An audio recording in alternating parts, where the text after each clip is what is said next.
You're listening to The Local Maximum, episode 194. Time to expand your perspective. Welcome to The Local Maximum. Now, here's your host, Max Sklar. Welcome, everyone. Welcome. You have reached another Local Maximum. Aaron, thanks once again for joining me. I know it's a lot of times in a row, but I've got a bunch of days of traveling coming up, so I've got to have a few of these shows in the can here. So always glad to join for a late night chat. Yeah, a late night chat. I wonder what would happen if we did this at like 8 a.m. at one point. Yeah, I think we're pathologically incapable of recording when the sun is out. Yeah. It's like a vampire thing. So, okay, I actually wanted to talk about Steve Jobs today. Because we're actually at the 10th anniversary of his death, that feels kind of crazy. That's a long time. But before we get into that, let's talk about the news story that we're not talking about. I mean, I guess we are technically talking about it because but I didn't want to say that much about it, which is, Facebook. Well, first of all, they had this like kind of technical meltdown the other day when all the services were down for many hours. Now, again, this is the story we're not talking about, so I did not do any research on how that happened. But it's always interesting how you see that, and then you see this whole whistleblower thing that went before Congress, and it's all the same stuff with Facebook just rehashed over and over again. Just out of curiosity, yeah. When and how did you find out about the Facebook outage? Oh, that's a good question. I found out about it on Twitter, but I think I use Twitter more than Facebook, which is, I think, just as unhealthy as Facebook. If people are like, Facebook is or maybe Instagram is unhealthy for teenage girls, but I feel like Twitter is unhealthy for adults. So was it fairly early on in the process, or were you a late comer to that information? I guess if it was trending on Twitter, probably caught that pretty quick. Probably. But I mean, unless I was asleep or something, I don't know. Well, I guess what time did it actually start? Do you recall? Yeah, no, I don't know if it was during the day. I didn't find out until like 7 at night. Yeah, because I was you're lucky late at work in the lab, and I only found out about it because somebody was whining about it in Slack. Yeah, you're not on it. So there used to be a time when Slack would go down, and then everyone would go home from work. But like all of Slack or just Foursquare Slack? No, all of Slack. It was, yeah. So Facebook went down. Now, the really bad thing about that is that a few hours later it came back. But it's there were definitely some hot takes about that. And then we had the whistleblower, which was totally unrelated.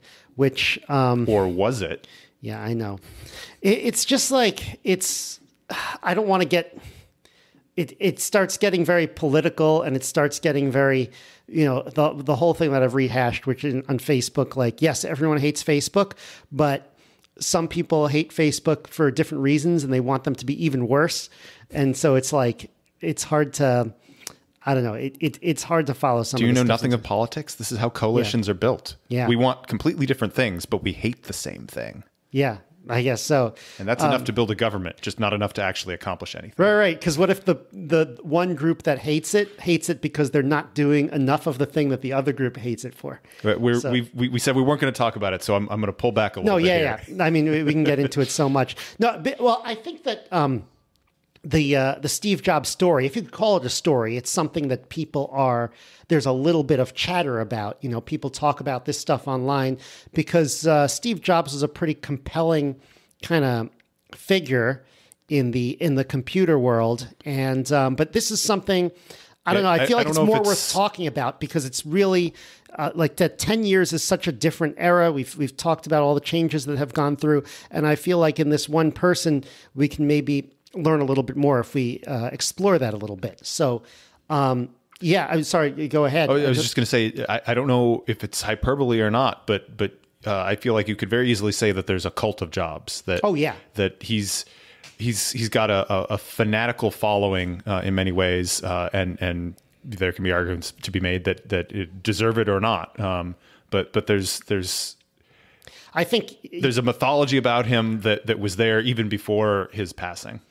I think it's deserved. I think there is, you always have to be alert that you're not just copying someone who you admire and then even copying the things that he was bad at, because I feel like there are, okay, we'll get into, there were times when he was a real jerk. And that's not why he got all these things done. If just being a jerk got things done, there'd be tons of people on the street building all these amazing devices every day, but they just don't do it. It's like what's the celebrity chef, the Hell's Kitchen guy? I don't know. Oh, but he clearly he's very talented in running businesses and in his skills as a chef. But the reason he makes good television is that he's a very abusive individual to people who are not doing things as he sees the right way.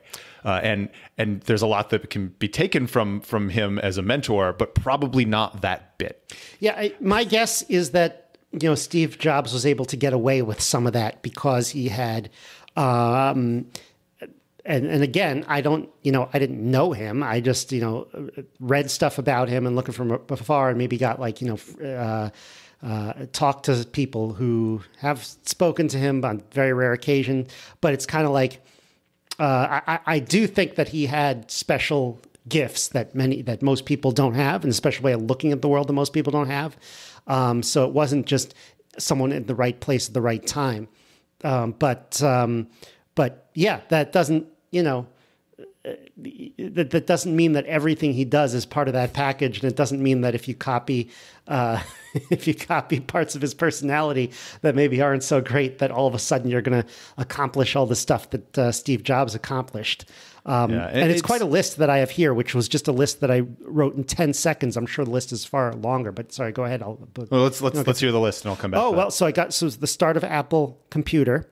And then, they built the Apple II, which was the actual first one that was the first home PC that he built with Steve Wozniak that was actually popular, because I think the Apple I was not really, first of all, it wasn't like... That was like a home built. Yeah, it didn't really have a monitor attached, and it wasn't, they maybe sold a small number of copies in one store, but the Apple II was pretty big. Then there was... I wrote down the Macintosh in '84 because if you go online and look at that presentation, that's a pretty big one, a pretty cool one. Did you, growing up, maybe it wasn't literally an Apple II, but was it like the Apple IIe? I feel like we had those in our school. But possibly, yeah. I remember it had the green only monitor and playing... possibly the first iteration. Maybe it wasn't the first iteration, but a very early version of Oregon Trail. Yeah. That's and you had to, every time you got it to a new level, you had to switch out the discs. Oh yeah, those like 8.5-inch floppy disks. Yeah. Okay, enough of nostalgia time. Yeah, enough nostalgia time. What was the next innovation? Then he gets removed from the company. Believe it or not. That was back in the 80s. That was back in the 80s, and actually we did a. When I was in business school in leadership and organizations at Stern, we did a whole case study on that, and it turned out one of the figures in that was Donna Dubinsky, who I actually met through a friend of my family, which was interesting. I think you've mentioned that name on the podcast before. And so, anyway,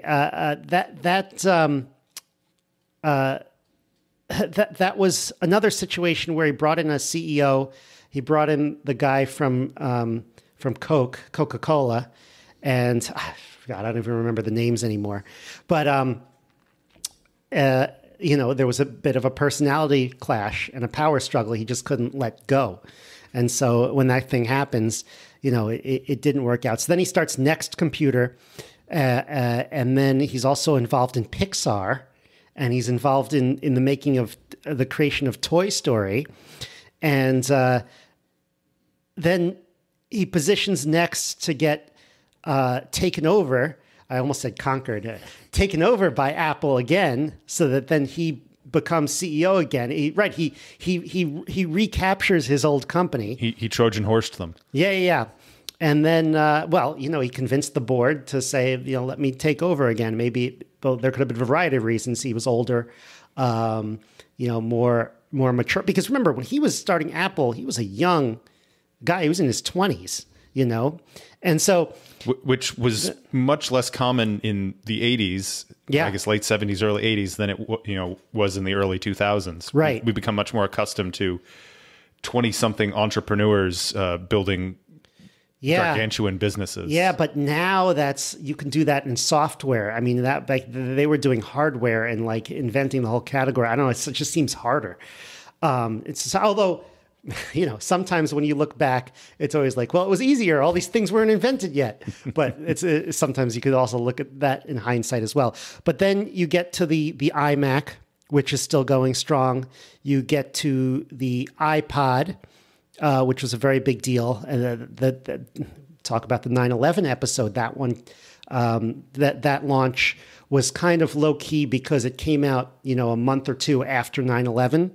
But he was pretty good at it's like this thing has 1,000 songs. You keep it in your pocket. That's a big deal. Then the iTunes store, which you might think, that's like a website where you buy music. What's the big deal? Like we have it turned into Apple Music now. Like, no, he had to work with the music company, which is like, a bunch of awful people, is it from what I hear? And so he had to twist some arms like you wouldn't believe. And if I remember the book correctly, like the Isaacson book, I read that in 2014. I don't remember when Ross Perot got involved at some point. Anyway, then he created like the Apple physical stores. And then in 2007, with a big one comes the iPhone. And then, the iPad in 2011, finally, as his health is declining. So he had a very kind of short life, but he did. He was pretty productive. It puts us all to shame. Hard to argue with that. Yeah. So I don't know which one of these was the biggest one. I almost feel like it's either. I almost want to say it's either the iMac or the iPhone. You didn't even mention the iPhone. I think that maybe slipped through that. You did? Oh, did I? Maybe I did in my mind. That was the biggest one. Yeah, the iPhone in 2007. I think either that was the biggest or the possibly the Macintosh in 84, just because I think that... tough to gauge that given how young we were born then. So we don't have the perspective in the moment. Right. I'm looking at it more as an historian because that sort of brings like the point and click. He invented Windows, even though that's horrible, but and also they didn't actually invent the graphical interface either. That came from, they totally copied that off like Xerox or something, but it popularized it. That actually made it same with iPhone and same with the iPod too. They were MP3 players. They just sucked. And he's like, you know what? I'm going to build one of these that doesn't suck. And they knew how to do it. Yeah. Apple is generally not a first mover. They're the first to do it well or do it right though. And so they managed to capture the market kind of wholeheartedly. Yeah. I remember I went to a talk from an Apple designer once who said, and this was years ago, and he said, like, we try not to get into the mindset of people are going to buy this just because it's Apple. Like, no, it has to be, if it's not just right, if it's not a magical experience, they just you want to just nix it. I mean, I'm sure that was a statement of, this is how it works in theory, in not just in theory, but in like an ideal. That's like their ideal, right? They want, they want the magical experience or bust. They don't want to put out half-assed stuff and then have people use it and say, hey, Apple's pretty good, but sometimes they put out half-assed stuff. They don't want people saying that. Now, I'm sure there are examples of Apple putting out half-assed stuff. Well, I was going to say that mentality is rooted in something that's very apparent for children of the 80s and 90s, so our generation included, that there was this Mac versus PC. I mean, there was even a whole ad campaign built around that. All right, with Justin dichotomy. Long and who was the other John guy? Hodgman. Yeah. But that PC was more or less an open source, fully interoperable platform You could roll your own. You could build your own PC. But Mac was a curated experience. It wasn't quite the Henry Ford, you can have it in any color you want as long as it's black approach. There were different levels and versions and options, but you didn't crack open your Mac and put in a better graphics card. You could maybe put more RAM in. I don't even know if that was possible. That it might as well have been much like iPods and iPhones, a completely sealed system. Yeah. And that enabled them to have a much more flawless process because they literally controlled the hardware and the software, and it was computer vertical integration. Right. Whereas Windows, they controlled the operating system, but there was Windows certified hardware, but that was it was a standard, but it didn't mean that every Windows PC had been, tested, all the edge cases, and Microsoft put their stamp of approval that it'll work flawlessly. In '94, it wasn't, Mac versus PC, it was Mac versus IBM compatible, you'd say. Well, right, yeah, I think people would say, yeah.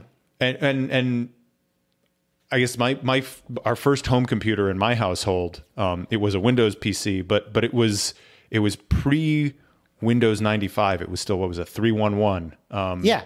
And I feel like we have a lot of people in our audience that's around our age that's going to recognize that. We weren't quite old enough to have used like an actual IBM operating system. I've messed with some of those on really old laptops. I used DOS. Well, yeah, sure. and DOS as well. But for a while, IBM was actually a competitor in the operating system market, and that fizzled out pretty quickly. I still call like terminals DOS.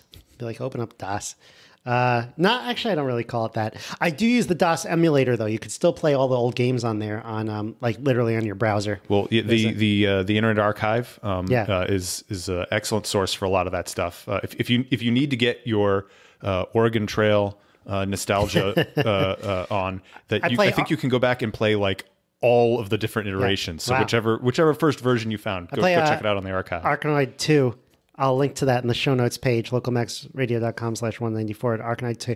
Okay, so now I want to get into, there's a few things about Steve Jobs that I want to get into. There's so much, you can't just get into someone's whole biography. Even like an average person, like, who lived for, 50 years or however old he was, there's a lot in that person's life to get through. But there are a few things that stand out.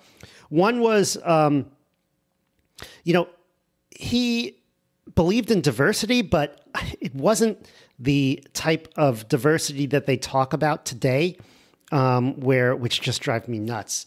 It's very tempting to ask the question: what would he, if Jobs was alive today, would he be canceled? Or how would he be pivoting in this current climate? Which I think he would have. A weird counterfactual to be asking. But it's not weird something at all. We can get out of that without just making it political mudslinging and finger pointing.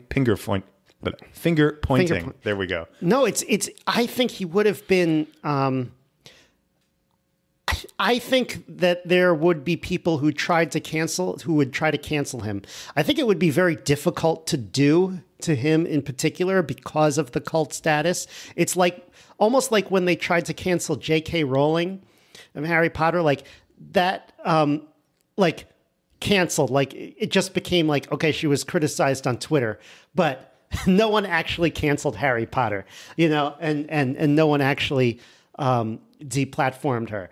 I feel like a similar sort of thing might have happened to Steve Jobs. That's just my guess. But anyway, so when he was talking about diversity, he meant he wanted to have a diversity of experiences among his employees. In other words, he didn't want them all going to the same schools and literally just going through the same assembly line of high school, college, whatever the best first job on your resume is, all the way to Apple. And so if he saw, I feel like, a group of people that all had that same exact experiences and they all thought the same way, and then, that's what you have today, but then they call it diversity if there's some kind of, if there's some kind of like racial diversity or gender diversity, but everybody could literally be carbon copies of each other in terms of how they think. But Steve Jobs would actually say, no, he wants to hire people with unique experiences. And he would talk about things like, traveling around the world. Now, I've done some traveling, but, he did some crazy stuff. He went to India and, did all this spiritual journey type stuff, probably a lot of drug use. But he wanted people. This was after when the Beatles went to India and had their Sgt. Pepper's phase. But he was a huge fan of the Beatles. And that's why I think they still use the Beatles sometimes in Apple promos. And so it's definitely in conflict. And they had that that conflict with them over the because isn't Apple Music the label that the Beatles created? Oh, I didn't know that. And I think that's why it was called iTunes and not just Apple Music that was pre-existing. Oh, really? Now it's called Apple Music. So I would have to actually fact check myself on this, but perhaps they in the intervening decades they've worked something out with them over that trademark. Yeah. So right. So he was very much into people who did things who didn't have the right exact resume. And a good example, maybe this is not a great example, but there's always the example of, he was into calligraphy, or he took calligraphy in college or something like that, and then brought that into the machines as the fonts. They basically popularized the fonts, and that became very popular. Whereas a lot of, people who were working on computers at the time, computer scientists, engineers, were like, what's the point of fonts? I mean, there should be one font, and that will just make everything a lot simpler.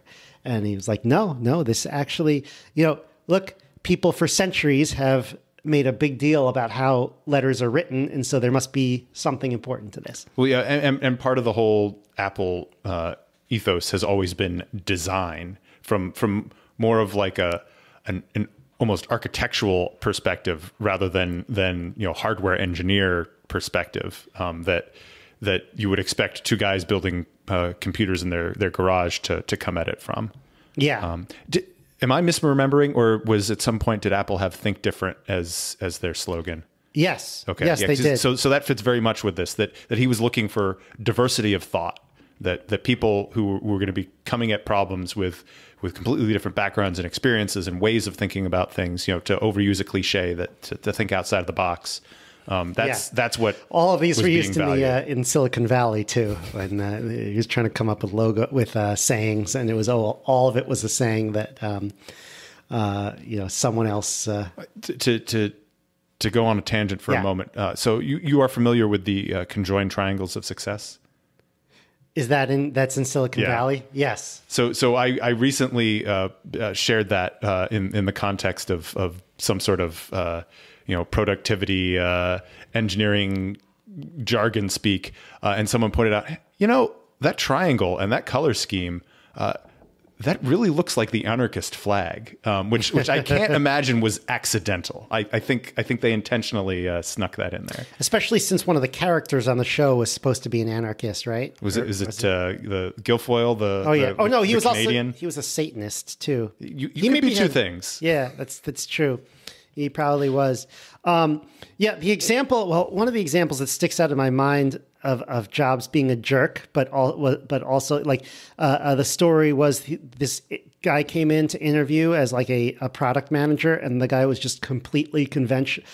Steve Jobs apparently felt that he was completely conventional in every way, and somehow took a real disliking to him. Imagine if that happens in a job interview.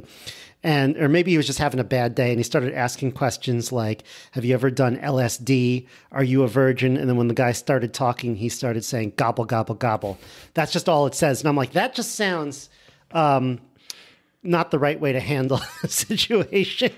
But those questions certainly seem like the type of thing that would be inappropriate to ask in an interview when we get you a serious talking to by HR. Yeah. Maybe not back then, but probably even back then that was ill-advised, but he was the HR. He was I could almost see if it hadn't jumped to the gobble gobble bit, I could almost see how he would be using those to kind of get a feel for I don't think we have the gobble gobble bit in context. I don't really understand what was going on there. I remember it from the book. Like I've had bad interviews, but I've never had an interview where the interviewer became actively hostile to me. Right. Normally you would think that they'd politely or maybe not so politely be like, yeah, this interview is over. Thank you for your time. Right. But Steve Jobs apparently he must have been blowing off steam or venting on this guy somehow. Yeah. I mean, this is something that probably happened 40 years ago that we're debating. Yeah, because not only did he decide that I'm not going to hire this guy, but it is worth spending the time to just needle him a little bit more rather than going on to the next thing on my schedule today. Right. Yeah, I mean, and this was when Apple was small.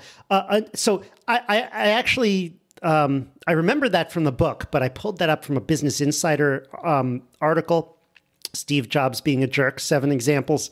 That was written in 2014. And so that was one. But here's another example that I actually think is a little bit more justified. There's some nuance here. Yeah. No, it was like he fired the guy who was in charge of Mobile Me in front of the team. Now, for some context, what was Mobile Me? Because I've never heard of this. Right. Well, there's a good reason why you've never heard of it, because it was basically a project that was sort of a failure. It was sort of let me pull it up on Wikipedia just to make sure. I kind of feel like it is a discontinued subscription-based collection of online services and software offered by Apple Inc., eventually replaced by iCloud. Okay, yes, so I remember this. So it was a proto iCloud, something that was supposed to sync all your stuff, and apparently that was a much harder problem than it sounds like.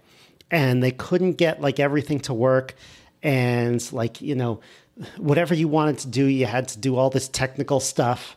And he blew off steam by saying, what's this product supposed to do? And then he did get answers, and he was like, well, why doesn't it do it?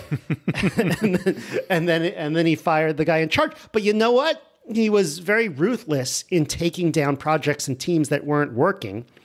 And and that's business, that's running a company. And some of that I feel like was actually not just part of him being a jerk, but actually part of the success, like part of saying, no, we're not going to do certain things. And we're going to try to have a good intuition for what's working and what's not. And you should be able to ask a simple question. Can you do something? And if it's, you always know you're in trouble. And I find this myself too, when I'm trying to explain what I did and then I just start running in circles. I'm like, oh my God, I really need to simplify this because this answer is not so great. I mean, half this podcast is me trying to describe things and then realizing it. Okay, next time I'm going to do better.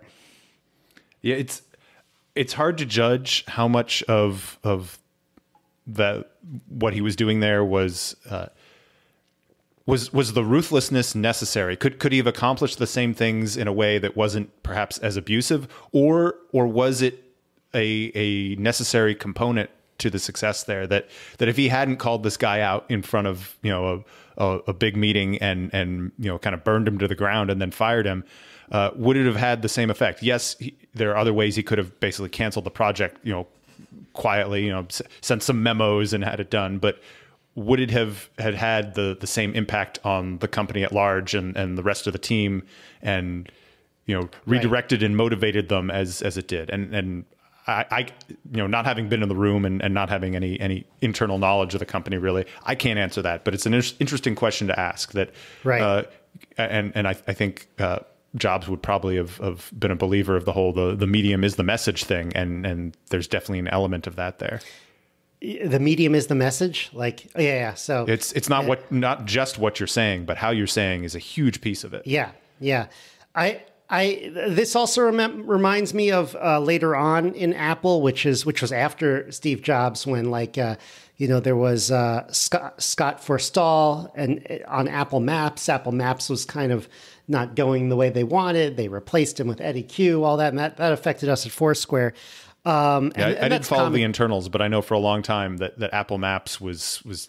By the way, I could have reversed the two people there, the two executives. I can't remember these people, but it was definitely the also ran. I mean, MapQuest kind of went out with the times well before that, but there was a period where Google Maps was far and away the mapping of choice, and people on iPhones complained that for a while you couldn't get Google Maps on your iPhone. You had to use Apple Maps, and it was a clearly inferior product at that point. Right. I think they've recovered from most of that reputational hit, but it took a while.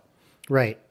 So it's, he wasn't the type of person that kind of left things be. Like he wouldn't look at a team and be like, okay, I guess this is, I guess these guys are working. I better not disturb them. No, he would actually go in and, which is, how I would be sometimes. But he would actually go in and very, very curious person, and apparently would, and forgive me. I always feel weird talking about this when I don't really know the people involved directly, or I wasn't there. But from what I hear, very curious person. I mean, that's what this recent article in the Wall Street Journal from Joni Ive, who was the lead designer that worked very closely with Jobs and very close with him, said he was just very curious about what everyone was doing and was constantly asking questions. There's also a story, if you got stuck with him in the elevator and he asked you a question, your job was on the line. But I think you just better have an answer. But there's a certain... Again, there's a certain way he did it that I probably wouldn't like. But on the other hand, he probably, a lot of times as someone who works with technology, as someone who's a software engineer, there's a lot of nonsense in management, particularly middle management, when they're micromanaging you. And I feel like at times on the good side, perhaps, Steve Jobs was like, I'm going to, crack some skulls on the mediocre middle management to make sure that they don't mess with my people. And so there was kind of like a benevolent dictatorship aspect to it, perhaps. Well, and you've read much more on him than I have, but I got the impression that there were also some projects where he would very much go in and micromanage the hell out of things. Oh yeah, and then it wouldn't. Well, sometimes he would be right, and other times he would. I mean, he was trying to micromanage certain things that he had no business doing when he was pushed out of the company, and so that is unfortunately, that's he did that. So, I mean, you got to sometimes take the good with the bad, I guess, because that also allowed him to, push through the. It prevented Apple from becoming it didn't prevent Apple from becoming a mature company that then moves very slowly and doesn't invent anything. Because they became exactly that in like the 1990s, but it allowed him to come in and just kind of cut through that with a butter knife and almost make it a kind of a startup again as a big company, which is very, very difficult to do.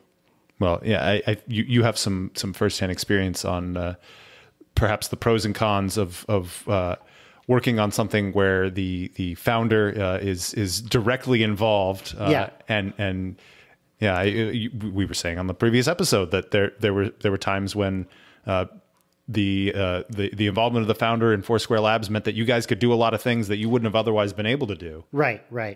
Well, I think if Dennis had the personality of Steve Jobs, I don't think I could work with him. Yeah, I didn't mean to imply that he was. No, I know. the Steve Jobs. It is something to think about, though. It is something I think about a lot because, from what I hear, Steve Jobs acted as if he owned the place. Like anything you had there was like his property. And companies or movements of any sort potentially suffer from what they call the founder effect. What you were saying before, we don't need to adopt every aspect of someone who's been successful or who established or built a movement just because they did it. It must have been, it's the best way or the right way to do a thing. You need to be real careful about what you take and what you leave. Right. So, okay. So, another example is Apple Park. This is their spaceship-like office. Not to be confused with Xerox Park. In Cupertino. What's Xerox Park? It's the Palo Alto Research Center Park. Okay. I believe that's where the both Ethernet and possibly the mouse were invented. I remember this is one thing that, that's where Apple kind of lifted that off. But they weren't using it. Yeah,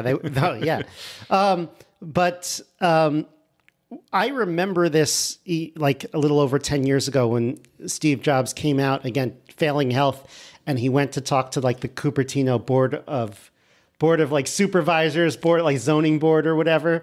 And he had like this amazing presentation about like, oh, it's 100% energy efficient, 50% more trees in the town, like, all this stuff.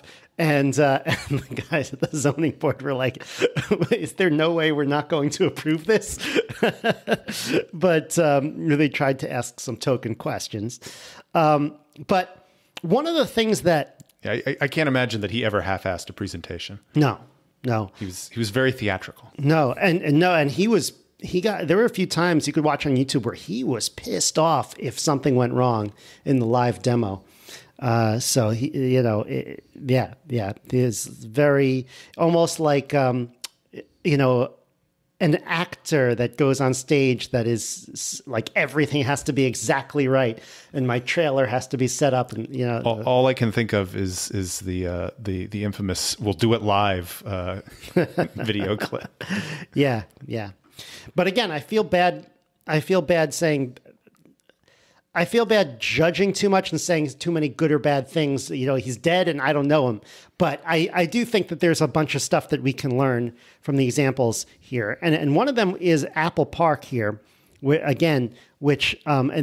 what I was trying to get to before was one of the key aspects of the design of Apple Park that I believe that Steve Jobs was insistent on. And I also think he brought this into the design of the Apple stores, which he was very involved in. So if you walk into an Apple store, they all have the same design. I feel like he's the type of person who would have micromanaged some bet his imprints. The flow there is definitely deliberate. So flow is very important, and they built that park to maximize random interactions between employees because they realize that innovations get made, things get invented, things get done when there are small random interactions that give people ideas or that lead to collaboration. And one thing that is very sad is that in the last year and a half, almost all tech companies have not just de-emphasized random interactions, but have completely abolished it. I mean, meaning primarily with the move to remote. Yeah. They've completely abolished it. You can't have a random interaction Zoom. And I feel like there are tons of things that would have been like invented. A chat roulette version of Zoom meetings. Oh my God. I think my company tried to do something like that. Not totally random, but like for lunches, like you put your name into the hat and we'll pair you up with somebody to have a Zoom lunch with this week, which is a good idea, but it doesn't really yield any of the things that I think the type of interactions job was looking. Yeah, we had random coffee meetings at Foursquare, but I don't think this is what they were talking about. I think it was the random meeting that is not that doesn't happen because HR told you had to go on a random coffee meeting. It's the random coffee meeting that happened because you walked by someone who asked a question that you happen to know the answer to, or said a keyword, and you're like, you're talking about something that I'm thinking about. Can I ask you a question about that? Something like that. Yeah, and we're partially back in the office where I work, and that I think is the biggest potential gain for doing this. That I'm not sold on always being in the office for for my own convenience. But yeah, there's an element of collaboration that even if you remove as many of the obstacles as possible for Zoom or Microsoft Teams or whatever collaboration tool you're using, it's not the same as being able to walk over to somebody's desk or run into somebody at the coffee machine and pick their brain about something. Yeah, yeah, and just to put a cap on what I was saying, how many things have not been invented that would have been invented, or not just invented, but just like how much stuff hasn't gotten done because of this that we are missing out on over the last 18 months? I actually think it's a ton of stuff. I think that the damage that has been done has been absolutely. We just don't know how bad it is. That being said, counting on corporate America to design a system to maximally facilitate inventiveness is a little bit of a fool's errand. Again, you needed kind of a perhaps you needed kind of a benevolent dictator like Jobs was, or you need to, some people carve out places in companies, or you get startups. So yeah, well, and maybe a corollary to what we were talking before about, being able to separate the good from the bad in what you learn from in a person. Not everything that worked at Apple, assuming that for a moment we say that all these things were positive outcome, intentionally designed effects. Not all of that is going to scale to other companies for fundamental structural reasons or size reasons or whatever else. Or they don't have any desire to. Even if it works at Apple, just because it works at Apple doesn't mean it's going to work at company XYZ. Yeah. So let's look at Apple today. Steve Jobs isn't there. I feel like he set up a pretty good team in place, but that can only get you so far. Tim Cook was his successor pretty much immediately. That was right. His chosen successor. It wasn't like there was some revolving door for a while. And he told him before he died, like, don't ask what I would do, just do what you would do, which is probably pretty good advice. But yeah, you don't see the types of innovations coming out of Apple that you used to. And even though it's been wildly successful on the business side, I mean, that's what Tim Cook did really well, or that's what he was kind of like known for. Right. Yeah. I haven't looked at the stats recently, but if they aren't still now, at least for a very long period of time, they were one of the most valuable companies in the world, and I think they had cash reserves which were larger than the GDP of most countries. Yeah. Yeah. Well, maybe they'll put it into crypto soon, and we'll see. Not everyone pulls a Musk. Crypto go boom, or a Michael Saylor. Yeah. So yes. Do they not have their own Apple coin? We got the we got the Apple Watch here. That was a couple years later on the heels of the iPhone and the iPad. And again, it was not the first smartwatch. No. There's an argument to be made that it might be the best, and if it isn't, it's certainly at the top tier. But they didn't invent the smartwatch. They smoothed some of the sharp edges off of it though, and made it a much better product. I felt like it was a variation on the theme that Apple had already done, and they forced the rest of the market to up their game. Much like with MP3 players or cell phones, that their entry into the market and coming out with.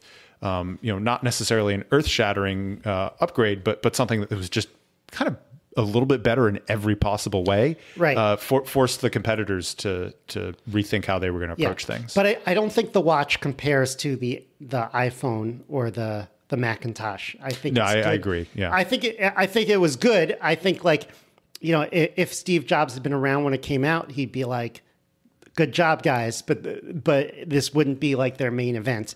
And even the AirPods, which I have, the AirPods Pro, very good. Arguably, their headphones are their best innovation recently. I think that was back in 2017. But a lot of people say that it's just not as exciting now. Article from Business Insider on the recent iPhone 13. I mean, it doesn't matter who invented the iPhone or who's in charge. Once you're on the 13th and once you're on V13, there's not that much that you could do that's very exciting. And so they said, hey, iPhone event was very boring. And, hey, camera has more pixels again. We increased the battery life by 5 minutes again. So it says in this, I feel like the Business Insider article here, the way it's written is like, yeah, a lot of people are feeling this way. On Tuesday, Apple introduced the iPhone 13, the newest version of its most popular product. It's a sleek rectangle of metal and glass that is almost identical to last year's device, the iPhone 12. The striking similarities to last year's phone aren't just visual. Functionally, the iPhone 13 is almost discernible from the iPhone 12. Okay. This would have been the iPhone 13 if Steve Jobs was there, but we wouldn't have been. He wouldn't be working on the iPhone 13. Yes. He'd be working on something else big and innovative coming out of exactly. Process. And we just don't know where that is. Now, there's talk about, okay, they're going to get into smart glasses. We've talked about that before. There's a lot of stuff that we've heard they're working on, quietly or not so quietly, which could be the next big innovations, but which haven't hit the market. So for a while, there's a lot of talk about them in the smart car the sector. Apple Car. There's a Google Glass type competitor. There's been a lot of talk that they were developing something there, but much in the Apple mold, they're not going to release it until they've got it bulletproof, rock solid. Right. And so, do they still have it? I don't know. It looks like it's, it's kind of remains to be seen. They don't have what they had, but they still might have enough to get them over the hump on certain things. Can you think of an example from the Apple product legacy? Something that was released, kind of flopped on the market and was withdrawn. I mean, so the Newton. Okay, so that's a great example, because I was thinking kind of like Google Glass, that like it was out there and it wasn't ubiquitous, but they had significant number of units out there to developers, and then it just kind of got pulled back, and they said, the time's not right, put it on ice. It was personal assistant PDA device. Was that like the 90s or back Palm in the 80s? Pilot. Production ended in 93 to 98. Okay. Oh, wait, yeah, it's 93 to 98, right. And I think there's a lot of similarity between the Newton and the iPhone and the iPad. I mean, you wouldn't like look at them and be like, this is the same device. but there was certainly lessons learned.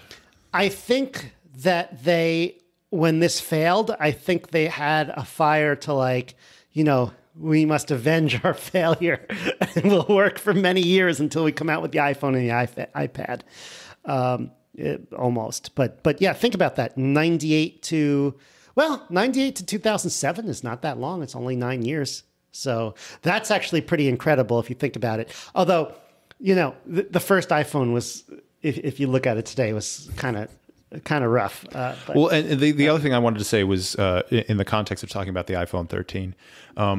And also they had a lot of software that was a flop. In a pre-digital revolution world, if you could have every 2 years a product come out that was 5% better in every measurable way, that would have been an amazing rate of growth and innovation. Right. We're spoiled by the 80s, 90s, 2000s, and the level of kind of paradigm shifting development we've seen, that we expect that to continue in every way. And in some respects, it has, just not. If you're looking at the same product line, there's a plateau happening there. I think there's a problem functionally where if you tell me that my iPhone is faster, that doesn't matter to me at all. It's already instantaneous. There's nothing that I like. Is there anything else I can do that I couldn't do before? Much like we've seen with TVs, where we had high definition and ultra high definition, and then 4K, and they're making better and better TVs. But my understanding is, like, beyond 4K, the human eye can't actually distinguish the difference. And to some extent, some of these improvements are beyond our ability to distinguish, with some rare exceptions of, if you're in a particular edge case, you can see the difference. But right. So that's why I say when they start marketing, I mean, it's fine if they built it in there, but when they start marketing that as the big selling point, I kind of feel like, well, you don't have a whole lot. I mean, because those changes come automatically as, the the underlying basic science progresses. Yeah, the Moore's law piece and whatnot. So it's like, well, what else can I do with it? And they'll, they'll design some kind of like game that you couldn't do before, but that doesn't look that interesting. I don't know. It's always, I feel like there will be products that come out over the next 10, 20 years that are like, wow, this is a game changer looking back. The iPhone 13 will not be one of them, but I'm still getting one, by the way, just because it's been a year and a half. I got my iPhone. Well, I was gonna say that's the flip side to that. Yeah. I don't think people would be so unimpressed with these incremental innovations if it didn't also come with just as much of a ginormous price tag. That if we had incremental innovations and the price came down a little bit, then people might be happier about that. Well, I have the trade-in program, so I get it automatically, and it was just I haven't traded in for a while because it's always a pain to get a new phone. Like I almost feel like I'm going back to when the phone is brand new. Like even if I got an old phone, it would still be like, it's my main benefit is not upgrading to the new phone, but getting rid of the bloat. Yeah, replacing the old phone with a new phone. Well, no, it's just as it gets old, it starts wearing down a little bit. It's not as good as it was when you first got it. And I got the last phone in March 2020. I was the last person in the Apple store in Brooklyn before it closed down on everybody. Oh wow! So I was in there the last day. One of the things, and this is a big dig at Apple. Although most other major phone manufacturers have gone in the same direction of late, a big problem with the 1.5 2 year replacement cycle on smartphones is the battery. And there comes a point when the battery life cycles start to degrade, and you're no longer getting a full day's use out of it without plugging it. And so if I got a new iPhone 11, it would just be a fresh new battery. Well, but I was going to say Apple was I think the first one to go to a design that did not have a swappable, never mind replaceable battery. In the old days of flip phones, not only could, when your battery started not working so well, you could buy a new one, but you had nerds who would run around with a battery and a spare battery with them. So if their battery was getting low, they didn't need to look for somewhere to plug their probably at that point proprietary USB charger in. They'd just literally pop out the dead battery and pop in a fresh one. Yeah. But you can't do that with an iPhone. Not then, not now. No, that's for sure. And of course, you need a different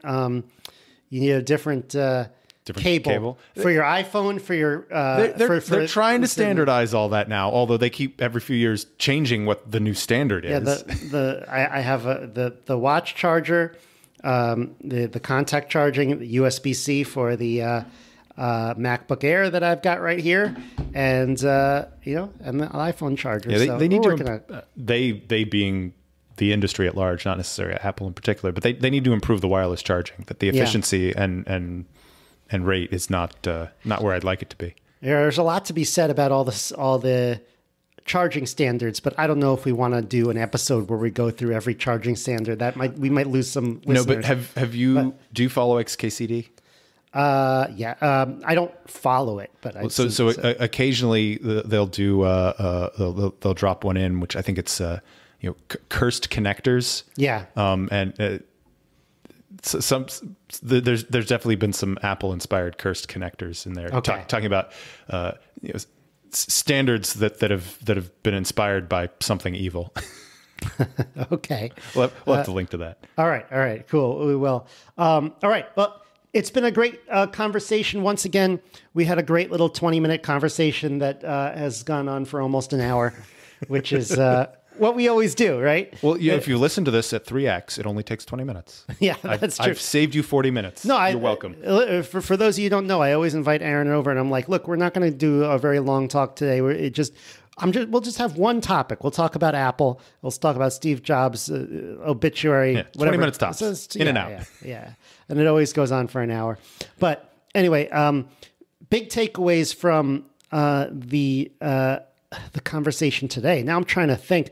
I think that there are a lot of lessons that we can get from Steve Jobs, and the one that the one that's coming to mind for me that I guess frustrates me the most about the world today, particularly the world in tech today, is how just unbelievably, blindingly dull a lot of the messaging and has been in terms of just corporate messaging and just how people are taught to behave and how people are taught to work.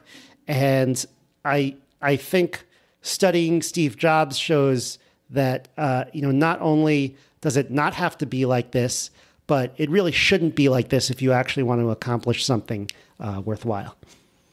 So again, that's not to say copy what Steve Jobs did, but that's just one of my takeaways. Yeah, I like the idea of thinking of diversity, not exclusively in terms of a lot of the kind of matrix of oppression, minority checklist type stuff that a lot of HR and admissions departments have been putting additional emphasis on the last several years, but to more generalize it to a diversity of experiences, a diversity of viewpoints, to which cultural and racial and ethnic background is certainly an aspect of, but a kind of a wider brush there is a healthy way of approaching a lot of those topics. That there's probably some valuable middle ground that can be gained there. Yeah. I feel like I used to think that, no, I mean, it's not that I used to think, like, I totally agree with you, but I used to think that I could almost make the argument that we go in that direction and do exactly what you said. And again, your background as part of I hate the term oppressed group, but whatever. But it matters, but we should look at the whole thing.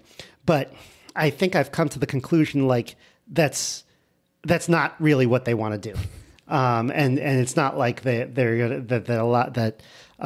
most of the corporate elites and HR are going to be into that argument today. It's not that it's not that they're waiting to hear the argument. They're just that's just not their goal. Do you want something that's easy to quantify and we can implement now, or do you want something that's going to be hard and difficult and we're not going to do? Yeah.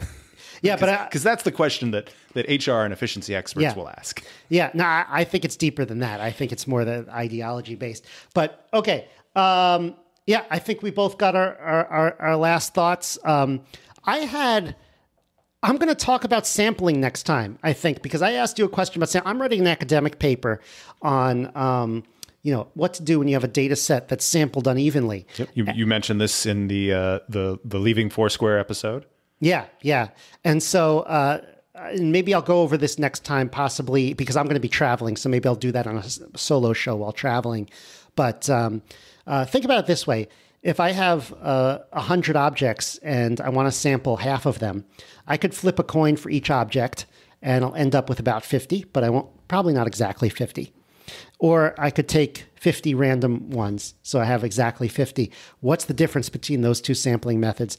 I'm going to leave that up to the audience to figure out what are those even called. It took me a long time to figure out what the terminology was, and I've been doing this for so many years.